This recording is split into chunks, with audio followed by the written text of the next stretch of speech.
Hello, കുറേ നാളായിട്ട് ഞാൻ ആഗ്രഹിക്കുകയാണ് ഒരു അൺബോക്സിങ് വീഡിയോ ചെയ്യണം കേട്ടോ. അപ്പോൾ അതിനുള്ളൊരു ടൈം എനിക്കിതുവരെ കിട്ടിയിട്ടുണ്ടായില്ല. പക്ഷെ ഇപ്പോൾ ആ ഒരു ടൈം എത്തിയിരിക്കുകയാണ് ഗായ്സ്. ഇതാണ് ആ ബോക്സ്. ഇത്രയും വലിയ ബോക്സാണ് ഞാൻ അൺബോക്സ് ചെയ്യാൻ പോകുന്നത്. അപ്പോൾ ഇതിൻ്റെ ഉള്ളിൽ എന്താണെന്ന് നമുക്ക് തുറക്കുമ്പോൾ കാണാം. പക്ഷേ ഈ ഒരു പെട്ടി കുറേ നാളായിട്ട് എൻ്റെ കിട്ടിയിട്ട്, അപ്പോൾ ഈ ഒരു പെട്ടിയും ഞാനും പൊടി പിടിച്ചിരിക്കാൻ തുടങ്ങിയിട്ട് കുറേ നാളെ. അപ്പോൾ ഞാൻ വിചാരിച്ചു ഈ പെട്ടിയും എന്നെയും ഒരുപോലെ പൊടി തട്ടിയെടുക്കാമെന്ന്. അപ്പോൾ ഇന്ന് നമുക്ക് ഈ ഒരു പെട്ടി തുറന്ന് നോക്കാം. ഇത് ഉപയോഗിച്ചിട്ടുണ്ട് കേട്ടോ, ഉപയോഗിക്കാത്ത ബോക്സ് ഒന്നല്ല, പക്ഷേ ഇത് ഉപയോഗിച്ചിട്ടുണ്ട്. പക്ഷേ ഒന്നോ രണ്ടോ വട്ടം മാത്രമേ ഞാൻ ഇത് തുറന്നിട്ടുള്ളൂ. ബാക്കി ഇതിൻ്റെ ഉള്ളിലത്തെ അവസ്ഥ നമുക്ക് കണ്ടറിയാം. എങ്ങനെയാണ് എന്താണെന്നുള്ളത് അൺബോക്സ് ചെയ്തിട്ട് കണ്ടറിയാം. ഈ ഒരു ബോക്സ് എനിക്ക് തന്നത് ജിബിൻ ചേട്ടനാണ്. ഇത് നിറച്ച് ഫോട്ടോ ഫ്രെയിംസ് ആണ്. ഇതിൽ ഏറ്റവും വലിയ ഫോട്ടോ ഫ്രെയിം ചേട്ടൻ എടുത്തിട്ട് ബാക്കിയെല്ലാം എനിക്ക് തന്നു. കാരണം ഇത് ചേട്ടന് അഡ്രസ്സ് മാറി കിട്ടിയൊരു കൊറിയർ ആയിരുന്നു.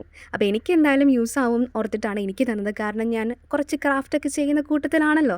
അപ്പോൾ പഞ്ചിങ് എംബ്രോയിഡറി ചെയ്യുന്നതുകൊണ്ട് തന്നെ 2 എണ്ണം ഇതിൽ നിന്ന് ഞാൻ എടുത്ത് പഞ്ച് എംബ്രോയിഡറി ചെയ്ത് ഫ്രെയിമൊക്കെ ചെയ്ത് നമ്മുടെ സ്റ്റുഡിയോയിൽ വെച്ചിട്ടുണ്ടായിരുന്നു. പിന്നെ ഈ ഒരു സാധനം ഞാൻ കൈകൊണ്ട് തൊട്ടിട്ടില്ല. ഇപ്പോഴാണ് ഈ അൺബോക്സ് ചെയ്തപ്പോഴാണ് തുറക്കുന്നത്. അപ്പോൾ ഇതിൽ 6 ചെറിയ ഫ്രെയിംസും ബാക്കി മീഡിയം സൈസ് 2 ഫ്രെയിംസും കൂടി ബാക്കിയുണ്ട്. അപ്പോൾ ഇതിൽ 2 ഉദ്ദേശങ്ങളുണ്ട്. ഒന്ന്, ഈ ഫ്രെയിംസിനൊക്കെ ഒരു ജീവൻ കൊടുക്കുക, പിന്നെ കൂടെ എൻ്റെ ക്രാഫ്റ്റിനെ തിരിച്ചു കൊണ്ടുവരിക എന്നുള്ളൊരാഗ്രഹം കൂടി.